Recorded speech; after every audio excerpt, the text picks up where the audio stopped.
there, right? Hi, welcome to Office Hours. I hope everyone's having a really good week. It's actually my personal fact of the week is that it's my husband and I, our 10th anniversary of dating.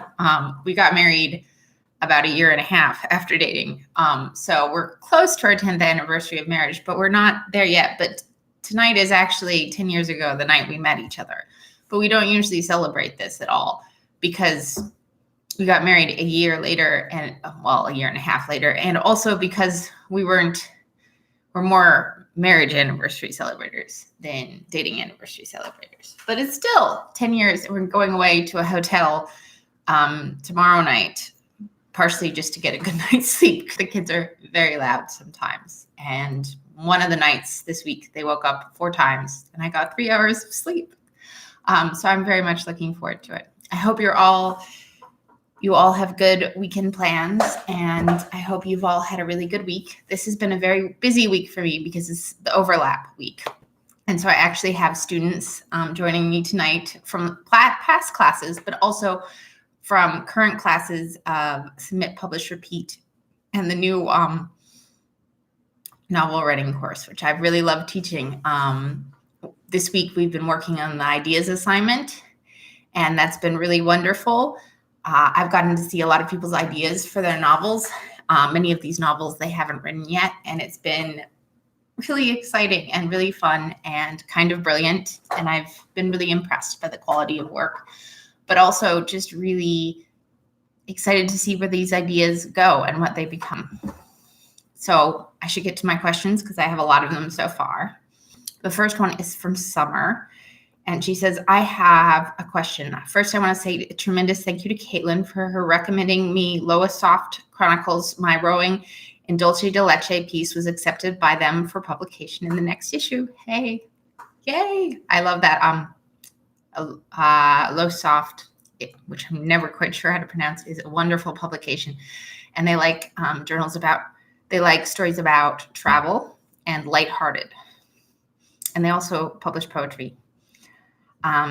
Secondly, I have a question. This is still Summer about lit journals. I recently had a poem accepted for publication. It will be published in March. I'm wondering, can I submit the same poem to poetry contests or is it a no-no? It's a no-no. So once it's been accepted somewhere, it's kind of out of commission. Usually when you submit a poem to a journal and they accept it, and you give it to them, the agreement is that they have first publication rights.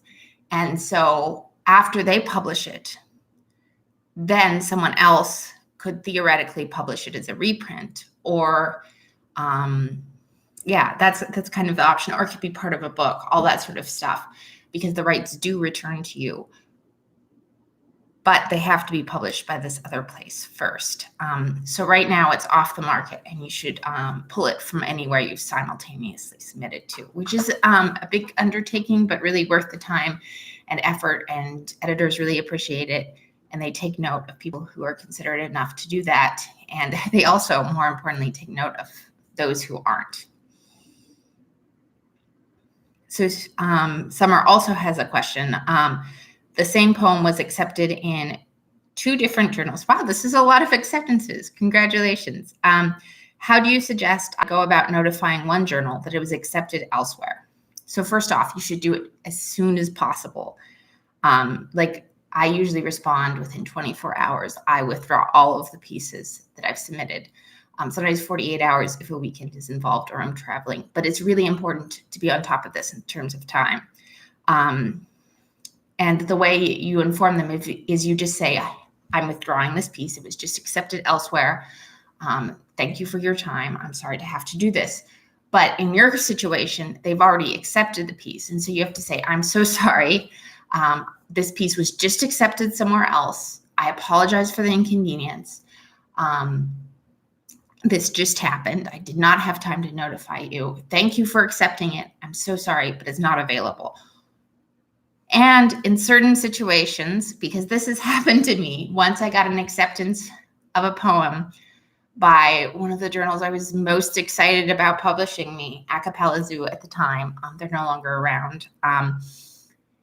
But they're a great publication. And they said they wanted to publish my piece. I was super excited. And then within 1.5 minutes, I got an acceptance from this other journal, Going Down Swinging, based out of Australia, that I was really excited about and that paid really well, accepting that same poem. And I was like, oh no.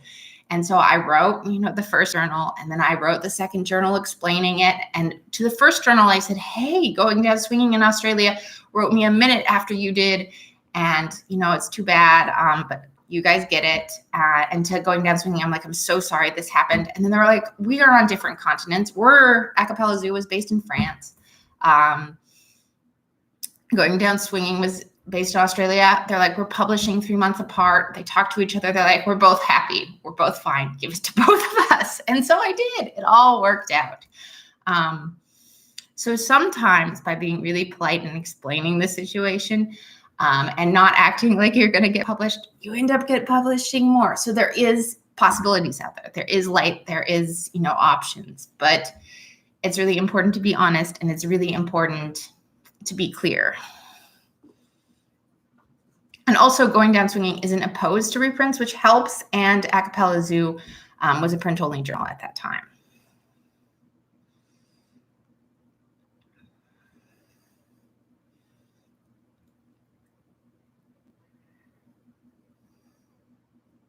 And Summer also asks, and do you think maybe the journal will print it even if it's slated to be published somewhere else? Sometimes, but you have to notify them, like the story I just told. Okay, Rachel has a question.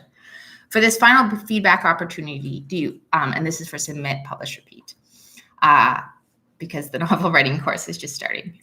For this final feedback opportunity, do you prefer that we submit a clean revised copy for your review, or do you prefer the revised version placed below the work with your original comments so we can see a comparison of the two drafts? So this is a good question, and it's really great because Mark, one of my current students, actually did this. Is he submitted both of his revised versions and the new versions in the same file, and they were poetry. So I was just able to scroll up between them, and it was really helpful. But it wasn't necessary because usually I keep all of my notes always, and I'll look at your first version and my feedback on it, and I'll compare it to the second version. And this is really important, and I can't stress this enough. I don't expect you to take all my revisions. Someone said that they were like, I'm really sorry, I don't want to offend you, but I'm definitely not taking this one revision from you. The rest were great. I'm like, yeah, feel free to ignore all of them if you want. Although that's usually not the best idea. But ignore what isn't helpful to you. If it's really important to me, or I think I can convince you that it's really important to you, I will bring it up a second time, but mostly I will just drop it and move on and think that you made the better choice, because you often know your work even better than I do. I mean, when I take workshops from these really famous, really wonderful poets, and when you do too, maybe, some of that feedback I take and some of it I don't. It just depends what really works for my piece and what doesn't, and what level of understanding. Like, even though they're really great, really insightful people, not all of that information do they think I'm going to accept. And when they workshop their poems, because they do that too, they also don't accept all the feedback they get. So do keep that in mind. So it's fine to just submit the new clean version. It's really easy for me to pull both up on the screen and compare them myself. So don't worry about that. Okay. Rosalind asked the question, should I be changing my spelling to an American version? So if your story was set in the States, which I don't think it is, then you would want to change your spelling to the American version. But because it is not set in the States, it is fine to have the spelling reflect that nation. And the second question is, should I be explaining words as I go, e.g. Lavvy and Chook House come to mind? Is it sufficient to say we no longer keep chooks? So that's a word I immediately know, but I'm not sure how common it is. And I don't think, especially at this point, like if a publisher is really interested in your work or an agent is really interested in your work and they'll feel like they need more definition, they'll tell you. But I think especially now there's this movement across cultures and across countries to sort of accept using other languages in work, and also to just use, for the most part, although this is less true in poetry, but in fiction and nonfiction, it's widely accepted to use slang from that area and just expect people to look it up, as long as it is something they could theoretically Google, because there's some stuff that we say locally or slang or colloquial terms that you can't Google. Like, I'm not sure if this one is actually accurate, but when I first took my husband to my parents' cottage, I was like, oh, just go out into the bunkie. And he's like, what's a bunkie? So I think at the time he Googled it, and it was not helpful. But it's a cabin you sleep in, but that doesn't usually have a washroom or anything else, sleeping only. So yeah, make sure that these terms you could look up online. And I'm sure Chook, and Labby could. And most people, I think, would know Labby too. Like, I do immediately. So the next question is still from Rosalind. Should I be? No, it's from Laura. The next question is from Laura. Sorry.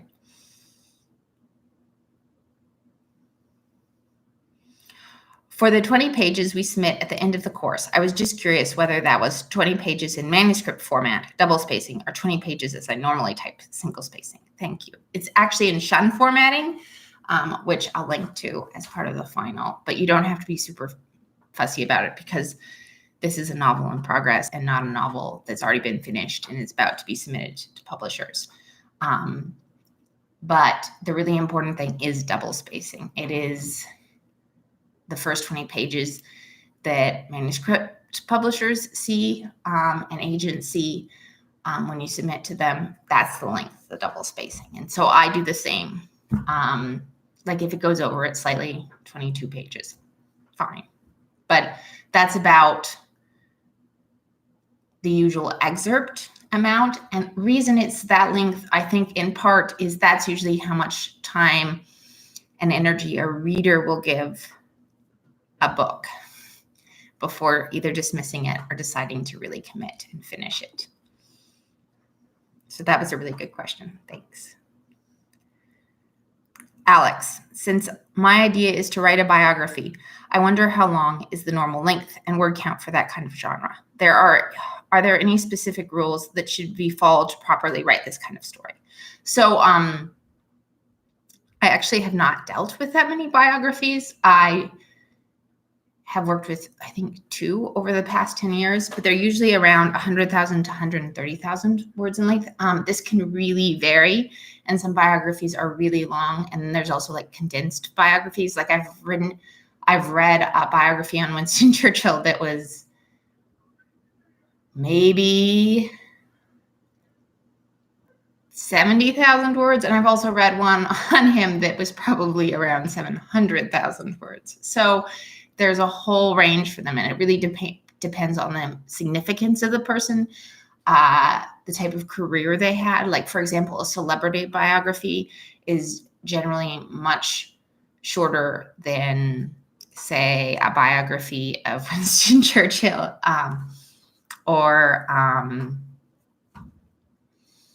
like the length really depends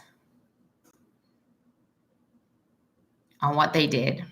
And sometimes it also depends on what your relationship was with the person you're writing the biography on. Like I've read almost all of the biographies that are available on W.H. Auden, and some of them are really short. Like one of them is maybe 50,000 words.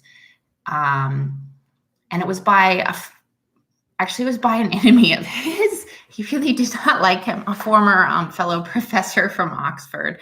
He's very disdainful of Auden. At one point he says, no one will care about Auden and Isherwood in 5 years. I basically don't know why I'm writing this book. But clearly that isn't the case. But he was not very happy with him. And so it was interesting to read that biography. But like I said, I think the only reason he was given that contract was basically because he knew on in real life, and the publisher was like, these books are selling well, here, write this. So that depends a lot, like who you're writing about. Are you actually, like, do you know them if you don't know them?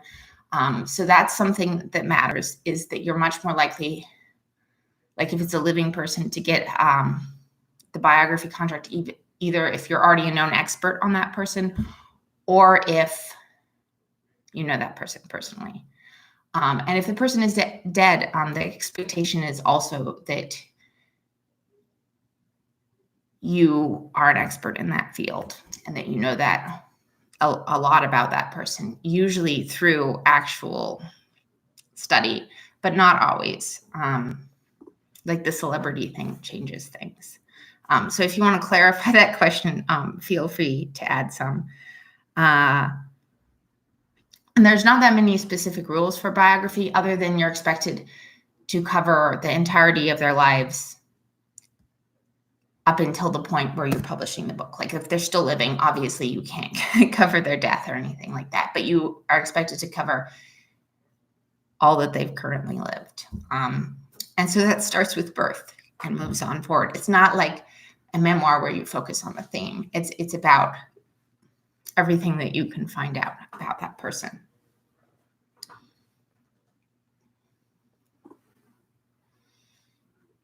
Oh, okay. And Charlotte says, what is the general consensus with publishers about writing a novel covering the same subject matter in the same era from a similar POV, coming of age female, as a novel published within the last decade? Thank you. So it's really interesting that a lot of times there's this weird timing issue, and sometimes within like 6 months of each other,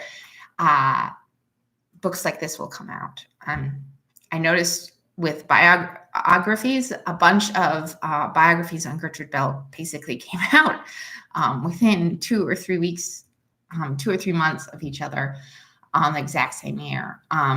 But with writing fiction, there's a little bit of a different perspective. And I think what Scarlett's asking is that it's the same subject, sort of, I think, as well as the same era from a similar POV, coming of age. And I think it would work as long as you're definitely approaching it from a different angle. And that your storyline and your plot arc are distinctly different. And I think if that book sold well, it could actually be in your favor, as long as your book is definitively different and does not echo the overall theme or the overall plot arc or feel of the other novel. Does that help? I'm hoping. Feel free to and ask follow-up questions in the chat. But yes, so I mean, that often happens, is there's a lot of fiction out there. If Other One was a best-selling fiction, that sort of skews against you, but it's actually not that uncommon. And as long as your perspective is different enough and distinct enough, it shouldn't stop anything from happening. So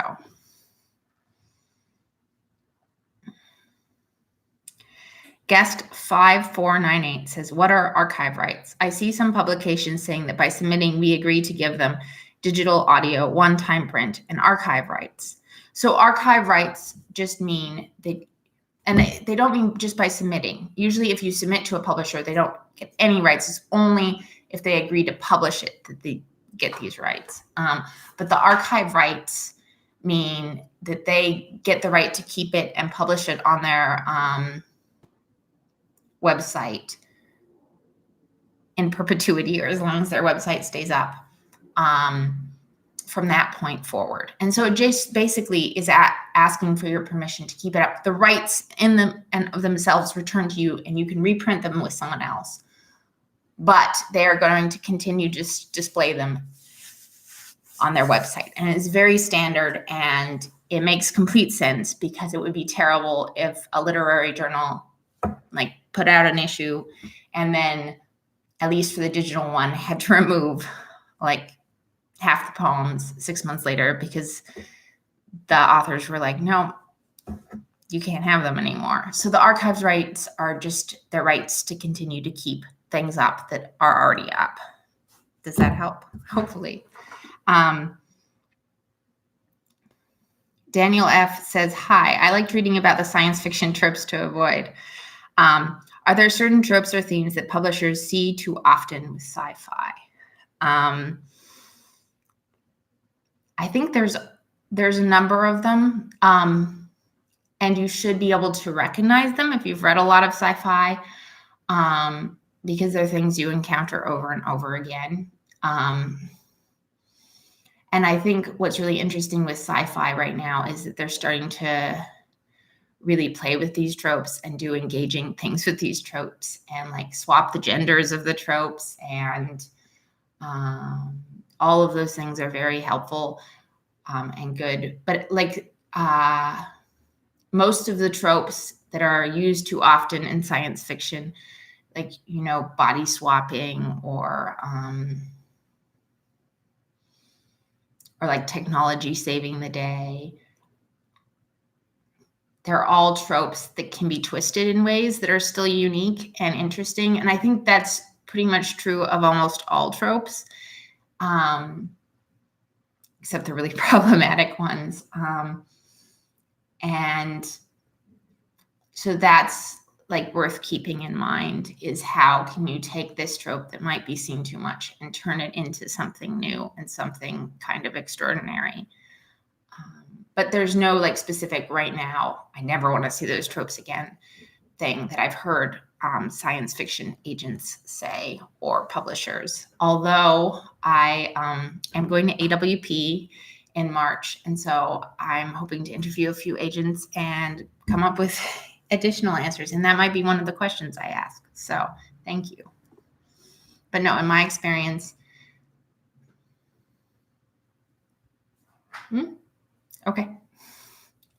Usually if something new pops up in the chat box and I haven't seen it, my husband tries to get my attention, but that was not his intent right now. But David also asks, also you talk about middle grade MG fiction books. What are the tips to avoid falling in that range? Is a lack of attention to extraneous detail, a certain pace, etc.? Thanks. So in middle grade fiction, pace is definitely important. It has to be pretty fast. You need to have some details, but not too many. And it's really important to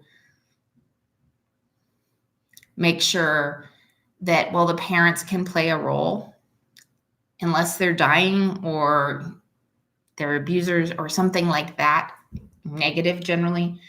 They should not play a primary role, and they should never be a point of view character. And so that's one of the traps that catches a lot of people, is they make a parent a point of view character, or they make this mom super involved there all the time. And when you read middle grade fiction, that's not how it works at all. And it's not what the publishers are looking for. And it's not what the readers are looking for. And so it's important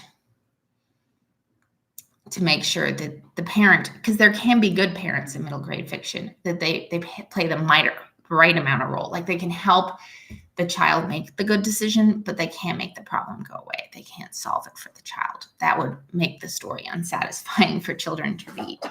And that is a trap a lot of people fall into. And then the other thing with middle grade fiction is that sometimes people make it too dark. And middle grade fiction can have some dark themes, but usually like sexual assault, things like that is all reserved for YA and above.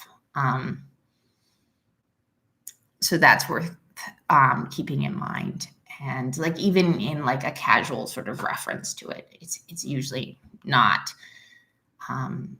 included in middle grade fiction.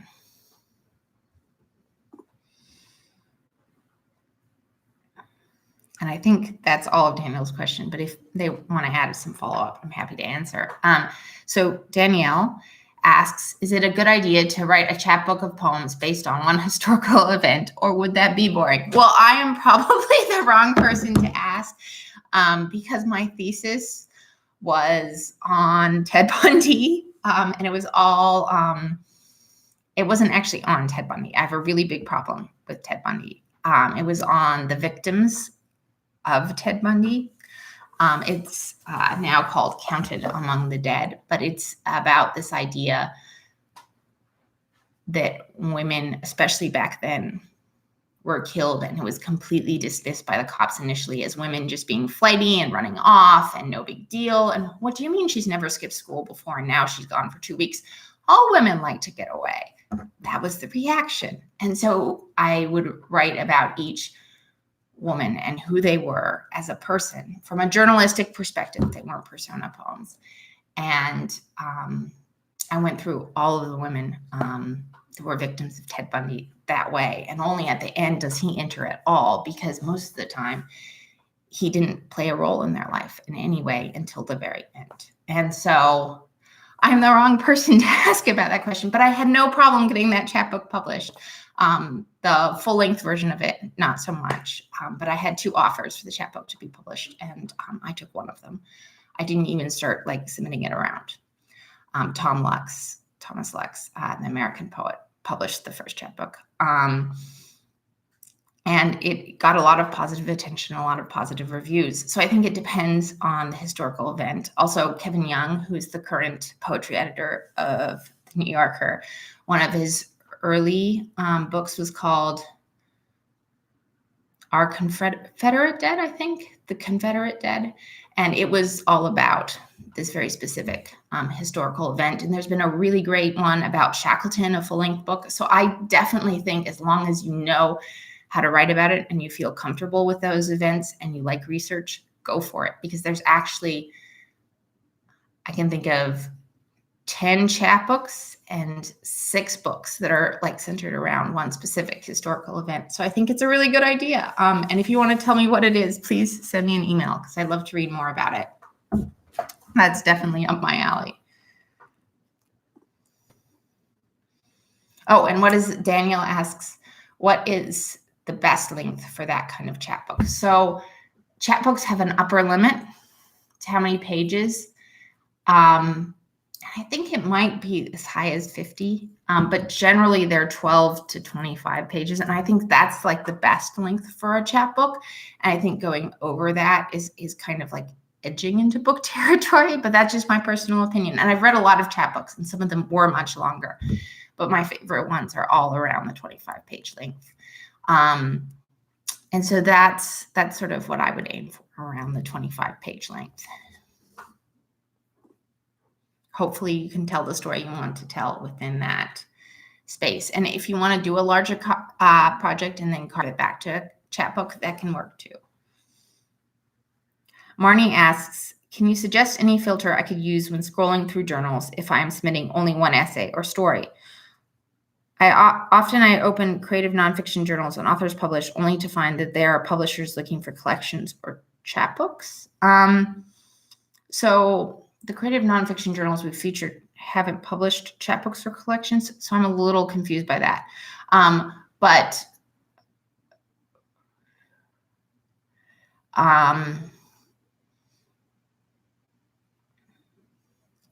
I don't think authors publish is the best. Our archives for literary journals, we update all our publishers' archives as much as possible, but because of the sheer volume, our archives of literary journals aren't as up to date. And we've always been very open about this. We're just we're publishing a review of this journal. It's going live now. It's going to tell when the next submission date is, and then we'll move on to a new literary journal. And if we hear that they've gone defunct or they've been renamed or anything like that, we will update. But if we don't hear, we don't update. And so our archives for that are not the best. But Poets and Writers has a pretty good archive. The only problem with it, I think, is that they don't make it explicit or known in any way if you have to pay to submit to the market or not. And I think the submission grinder doesn't have a separate section for creative nonfiction, which is kind of a failure on its part, but Duotrope does. The only problem with Duotropes, and I do think it is a real problem, is they made a big deal when they added creative nonfiction to their search engine and to their stats. And they did that over 7 years ago when they started charging. And initially it didn't work very well. I kept thinking, well, it's just in its beta stage. It's just a year old. It's fine. I kept saying that for the last 7 years, and I don't think it's gotten very much better or improved really at all. And I don't know why that is. So even now, if you look on it and you filter through all the markets, it will only list about 8 or 9, maybe 20 with response rates, period, which is a real problem. And when you use the filters for the search engine for it, like to try and find articles versus memoirs versus personal stories, I found a lot of like inconsistencies with that. And I haven't found it the most accurate. So generally, in my experience, I really feel for creative nonfiction writers, and there really is a space in the marketplace to do a really good listing of them. And maybe we will get there. Maybe we will have the time and hire someone else and do that at some point. But it can't be me right now. I wish it could. But the best way that I've found good personal essay markets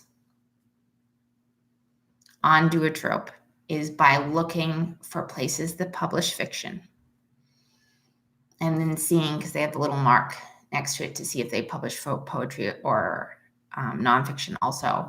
And if they publish nonfiction also, I click through, and it almost always, they accept sort of personal essays, things like that. And so I'm like, okay, good.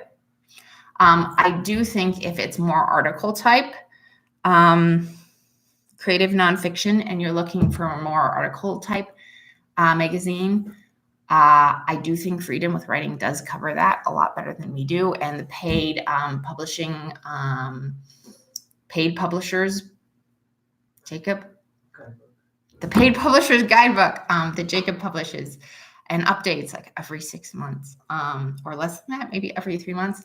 It's really good and it's searchable, and you can find places that are looking for articles on all sorts of topics. And the bonus is that everything in there actually pays.